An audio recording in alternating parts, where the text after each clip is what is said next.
Hi, and welcome to this episode of the Joyful Friar podcast. I'm Father Nathan Castle, your host. Today, I'm getting to share with you the story of one of my favorite people.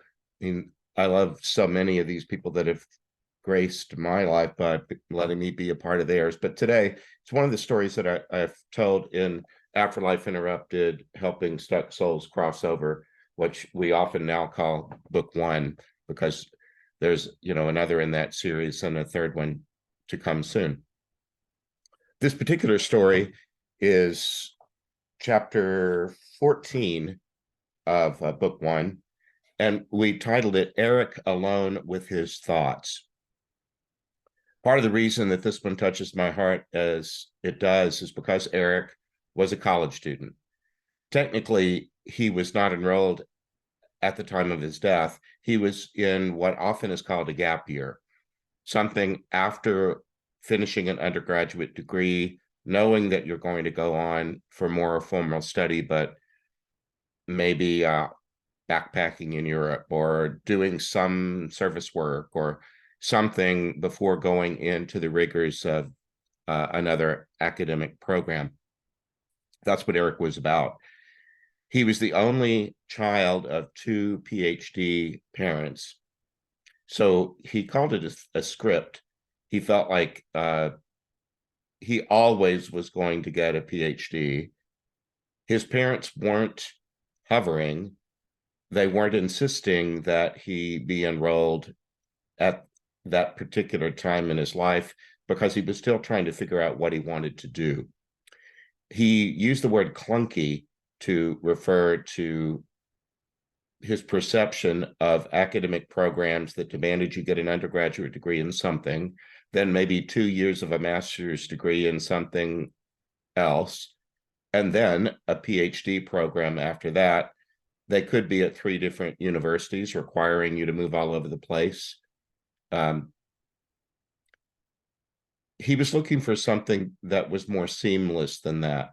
The challenge for him was he really wanted to be what he called a universal explorer. There were a lot of things he wanted to know about, but a lot of the academic programs were designed in such a way that you got very specific knowledge about something at the expense of being free to study other things. I could appreciate that because in my undergraduate career, I started in art for about a year, maybe a little bit more, began to see that that wasn't my path forward. I was really enjoying sociology, but I also liked other social sciences, a little bit of economics and history for sure, some psychology. The undergraduate university that I was in, Trinity University in San Antonio, part of the reason I chose it is because it sold itself to me as a place where I could go to a university candy store and learn a lot about a lot of things. So I appreciated that Eric was a little bit of a kindred spirit that way. He was going to buckle down and apply himself to something. He just hadn't chosen the something yet. He also told us that he wasn't one for dating. He just thought he used the word opaque. He said it seemed like the rules of it were opaque to him. Why can't you just hang out with people and have fun rather than get into the drama of an exclusive relationship? So he was sort of unattached. It happened that he was still hanging around with same age peers, but he did something like a meetup. I don't know if it was a specific app, but somehow he learned of a group of people about his age that were going to go on a hike. And he thought that that would be something he could do to meet new people. It's just that when he got there, even though it had been billed as a place to meet new people, it seemed most everybody came with a companion, and they were in little clusters with people they already knew. So it was awkward for him at the beginning of the hike. And he really just thought, okay, well, if this is the way it's going to be, I'll just hang back, let everybody else go on ahead. And he also made a good point that hikes are not a great place for meeting people because you're often looking at the back of the head of the person in front of you, and it can be hard on trails to walk through abreast and have a conversation. So that day, he lowered his expectations and decided, well, I'm outdoors. I'll enjoy the outdoors and I'll enjoy my own company. So he held back. The problem is, when there was something of a landslide that entrapped him and caused his death, no one noticed it right away. No one came to his help. So, as you might know, if you've listened to my podcasts or read my books, I've received a dream in the night often of someone's sudden and violent death. I write it down, get with prayer partners, and am able in protected prayer to allow myself to be co-conscious with the person who brought a dream, allow them in to my consciousness, allow them to borrow my voice to speak to a prayer partner only long enough to explain how we might help them. We help them do a little bit of a crossing from one afterlife level to the next. So here's the dream that I received when I first met Eric. This was in the middle of May in 2015. So here's the dream as I received it and wrote it down as quick as I could. A young man, white, in his early 20s, had fallen along a hilly hiking trail. The land gave way beneath him, and he was in an avalanche of loose dirt. He came to rest upside down, buried in the dirt. Only his legs were sticking out. He couldn't move his arms, couldn't breathe, and was barely alive. I stayed with him and shouted for help. I told the young man that I was Nathan Castle and asked if he knew that name. I don't know why. I told him we were at a place that was well-traveled and that someone would be along soon. A group of 3 student doctors arrived. We got him to safety. They said he'd be fine and would need little treatment. Then they spoke among themselves about how the treatment for head injuries differed in Europe. We were in the United States. Someone was wearing a Disney sweatshirt. Medical students from Stanford and Duke arrived on the scene. They came in pairs and in large numbers, and I awoke. Well, by the middle of May of 2015, I had already finished 7 years at Stanford University. I had been at Arizona State for 12 before that, University of Arizona, where I now live, and at 5 years at UC Riverside. So I'd spent a lot of time among American college students. It turned out that this one, the helper that was the prayer partner that day with Eric was also a campus minister colleague, a young woman in a professional full-time Catholic campus minister. We were good friends. So I allowed Eric to borrow my voice and talk to my friend. He explained basic things, some of which I've already mentioned, that he had a love for learning, and he wasn't trained in any religious system, but he said he admired the way that religious people allowed for wonder, that they didn't take everything just at surface face value, but pondered things. He didn't want to study philosophy beyond a certain point because he didn't want to be a professional philosopher.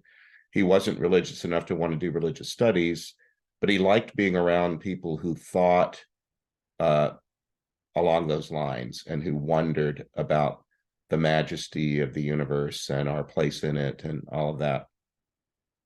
Well, of course, he had died. He died suddenly, but he really did kind of go with it. He didn't respond with shock or dismay. He just received it as the next moment. I think that was why he needed so little help. Not everyone's capable of that. Maybe in your own life, there have been twists and turns that you didn't see coming that left you really frightened or angry or disappointed or something. Or maybe you took something in stride, even though it was not at all what you had hoped for. We're capable of doing both. Anyway, Eric just did go with it. And somebody in the story that I just read said he's not going to need very much help. And indeed, he didn't. But he needed a little something that we were able to provide. And part of that was opening his imagination to inviting a companion to take him to the next level, to a place beyond the kind of quasi-therapeutic level that is appropriate to people when they've just been through a sudden traumatic death. We often, especially years ago when I was first starting in this work, I often would ask the person who had died traumatically, can you think of someone who died before you did, who you know loved you? I figured that would put them at ease because you wouldn't be frightened of somebody that you knew loved you. I presumed that because they'd been through trauma, that they might be still having some of its effects. And so I wanted the process to be as calm and peaceful as it could be. Although as time went on, I began to understand that they don't really get in my line and work with my prayer partners and me until much of that experience of trauma has abated. They're already peaceful enough to move freely to a more appropriate next level. But they still need a companion because they're going to be going to a place they've not been. And when you're going to a place you've not been, it's always handy to have a local or somebody, a companion who can show you around. So we used to always ask, can you think of somebody that loved you? That's one of the ways. Sometimes we would just say, would you rather just let the process unfold? Sometimes I would call that taking the luck of the draw. I've had many people over the years who've said, everyone that I've met here is so kind and so competent, whatever it is they do, that I trust that the next one will be just like that. I don't really need to pick. Other times, their guardian angel is with them through even the trauma and help them get out of their body quickly and help them acclimate, if you will, to their out-of-body new life. Help them learn some lessons. Sometimes they'll just say, my guardian's already here and we already know each other. I don't really need another person. My guardian would be just fine. But then there's this other part where you can say, I would like some famous person. And I've seen that happen. And that's what Eric chose. I kind of downplay that one. But you know how some famous people lend their celebrity to beneficial causes? They raise money for some famine-stricken place, or if not that, they at least visit in a children's ward of a hospital, or, celebrities just by showing up to people can boost the self-esteem of someone who is low by just being in awe, wondering, oh my God, this famous person, you care about me. So I've seen that in the afterlife, sometimes people who we think of here as famous are quite happy to show up. And it's not perceived as something terribly startling. It's just people being people. And some people here become better known than others. But they often have told me too, or at least mentioned in passing in this work, that we're all well known here. Nobody is unimportant. I just believe that's the truth of the universe, that we're created from God, who is wonderful beyond imagining. It's still important to try to imagine it, to be have one's consciousness fill of the wonder of just being alive and having a life that it comes from the one source. But anyway, sometimes a famous person will show up because they're asked. Other times they we're kind of told, we have somebody here who we think you'd be a good match for. But in this case, we laid out to Eric what his alternatives were for moving forward. And I guess he felt like I had kind of quickly passed over the option for choosing anyone you wanted, including someone famous. And he kind of pinned us down and said, is that true? Could it be anybody? And my partner said, well, we don't know how all of it works, but one would assume that they'd need to, first of all, hear that they were called on. We're not summoning someone, we're only inviting and asking. We don't command the activities of other people, but we could at least ask. And so when we clarified that, he said, well, then, damn, I want Einstein. I remember my partner saying, well, alrighty then. That was a phrase she used a lot. Alrighty then. Well, okay. Let's pause for a moment and prayerfully ask for Dr. Einstein. Well, he showed up almost instantly. And this, sometimes people ask me, is this ever visual? It's not external vision like a ghost, but it's interior. And I don't remember now because it's been 8 years, I guess, whether I'm remembering his description of what he was seeing or whether I was kind of seeing it with him, because both happen from time to time. But anyway, in the end, you probably have a picture in your head of Albert Einstein. It's pretty classic old man with a kind of walrus mustache and wild white hair going every direction, kind of kindly eyes. Well, anyway, he said, it's not that. He's showing up as this tweedy, that's the word he used, tweedy young professor, like fresh out of his doctoral work, just starting out his career. He's presenting that way to me. I didn't have a sibling, but he's presenting that way to me as a kind of older brother mentor, really, really smart older brother, but somebody that could engage me as a friend, in addition to being a professor. Well, I benefited that way when I was a young college student. I had several professors who mentored me and befriended me in ways that were appropriate to a college circumstance. That's part of why I chose the college I did. It touted in its materials that it had a 14-to-1 student-teacher ratio, and it had only PhDs in the classroom, no teaching assistants or a lot of adjunct professors. So you got to work alongside really smart people who enjoyed teaching. So anyway, that was what happened with Eric. He crossed into this next afterlife plane with Albert Einstein because that's what he wanted. It's what he asked for. As a Catholic Christian, Jesus did say, "Ask and you'll receive." And so is it outlandish that Albert Einstein would come and help somebody? Well, if you think so, you're entitled to that thought, but why would that be so outlandish? Everybody's a person, and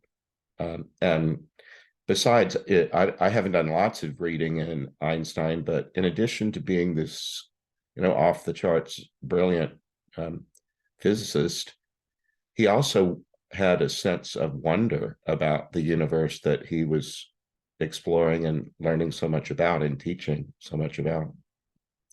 He saw that it had rules and order, and that there was nothing about it that suggested that it created itself. That there were mysteries built into the universe. So anyway, I've not dealt with him ever again, really. That's the only time any of the people that I've been helping with my pro partners, it's the only time anybody asked for him, but he was right there right away. And I really thought it was clever and inventive to, instead of showing up as somebody that was 50 years older than Eric, he showed up as somebody only a few years older who might be able to befriend this guy who really wasn't very skilled at having friends. He had told us that he had been raised by these two parents. He said their marriage was wonderful. They were each other's best friend. But because of that, the way they went about their lives, they didn't have a lot of interaction with other people. Their little pod of the two parents and Eric was the world that he had known. So anyway, that's briefly the story of Eric alone with his thoughts. He didn't live to have to figure out the next stage of his life, to figure out this program where he would get advanced degrees. He's really enjoying, or has been enjoying, being able to learn and explore at his own pace and not have to prove himself to other people. He mentioned that so often in academic life, you have to gain acceptance to a program by writing something to prove that they ought to receive you, or ought to take you. And he said, all that's gone away. I just get to study what I want to study and be with people I want to be with. He's finding that delightful. Well, it won't be long in my own life that I'm going to be giving an important address, important to me anyway, to at a university, at the university's invitation, to speak about this Afterlife Interrupted work. So I was already thinking of using the Eric story, because my audience for that talk is going to be largely college student. So since I was studying that already and wanted to get a show done for you today, I thought, well, why don't I just do Eric alone with his thoughts? So if you followed the way that we do this on the Joyful Friar podcast, we do what we call a trilogy. Today was part one of a new story of Eric. The next episode will be what we call compassionate response. That is, when people have heard this story, what did it evoke in them? Compassion means to suffer with. And very often, the people who are attracted to this topic are attracted to it because they've been through the sudden loss of a loved one, and they're wondering what's next or how to frame it in the. So sometimes this has a kind of a grief support kind of dynamic to it that I didn't anticipate. So anyway, the next episode will be Eric alone with his thoughts, compassionate response. And then the episode after that will be spiritual practice. As you heard, Eric was not a religious person. By the end of the thing, he was saying that he was doing something like prayer for us. He said, I wasn't a praying person, but I know that means to kind of send positive energy from oneself to another. He knew that we're all energetic beings, regardless of how we conceive of our lives here. So the third part of the trilogy will be my attempt from the Catholic Christian tradition I've been raised in to share spiritual practice from this tradition, or from my own way of being in the world, that might be helpful to you or to others who listen to this or view this podcast. So that's it for today. That is Eric alone with his thoughts. If you want to go into the story at greater depth, it's in Afterlife Interrupted, Helping Souls Crossover. It's chapter 14. But for now, thanks for being a part of this episode, and I look forward to being with you again. I might not know you, but I do pray for you. So whatever it is that motivates you to listen to or view this podcast, know that like Eric, he said, I'm not a praying person. Well, I am a praying person, and I'm praying for you. So I hope you have a great day. God bless you, and thanks for being with us today. I hope you enjoyed this episode of The Joyful Friar. You can visit me at nathan-castle.com. Send me a message by clicking the contact button. If you'd like to support this podcast, you can make a donation by clicking the donate button. See you next time. God bless.